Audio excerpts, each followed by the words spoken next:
میرا سوال ہے کہ جب بچے بلوغت کی عمر کو پہنچتے ہیں اور ان کی شادی ہوتی ہے تو آئلی زندگی کے متعلق ان کی کاؤنسلنگ کی جاتی ہے، لیکن اگر والدین بھی بعد میں کبھی انہیں آئلی معاملات میں کچھ نصائح کریں تو بعض بچے اسے اپنی زندگی میں مداخلت سمجھتے ہیں۔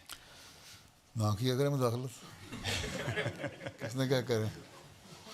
سوال ہے کہ اگر بچوں کی صحیح تربیت ہے، بچوں کو اسلامی تعلیم کا پتہ ہے، بچوں کا دین کا پتہ ہے، تو ان کو پتہ لگنا چاہیے کہ ان کے کیا حقوق ہیں اور ان کی بیوی بچوں کے کیا حقوق ہیں۔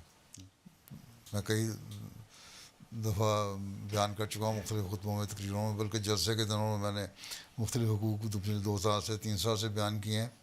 انہوں نے بیوی کے حقوق، بچوں کے حقوق، خامد کے حقوق سب بیان کیے ہیں نا۔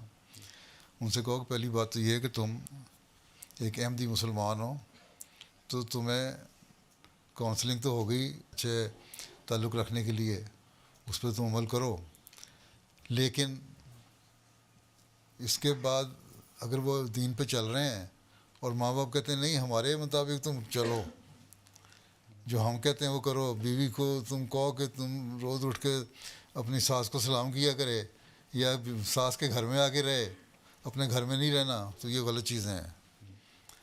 ان کے معاملات میں دخل دینا نہیں چاہیے۔ جب بچہ جوان ہو جائے تو اس کے معاملے میں کیوں دخل دیتے ہیں؟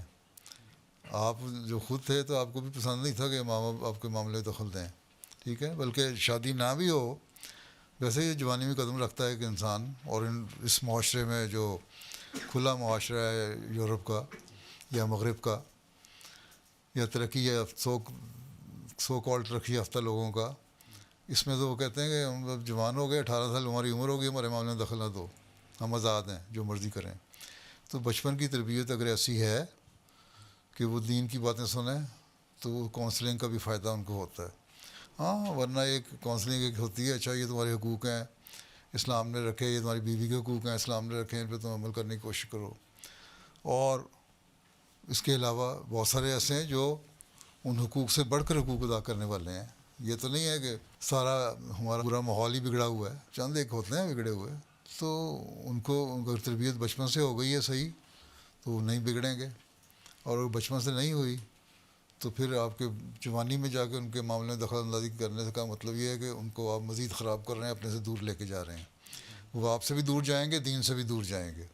اس لیے ان کے معاملات میں دخل نہ دیں، چھوڑیں ان کو ان کے حال پہ، اور ان کے لیے دعا کریں۔ حضرت مسلم صلی اللہ علیہ وسلم نے فرمایا بلکہ بچوں کے لیے بھی تم اتنی دعا کرو۔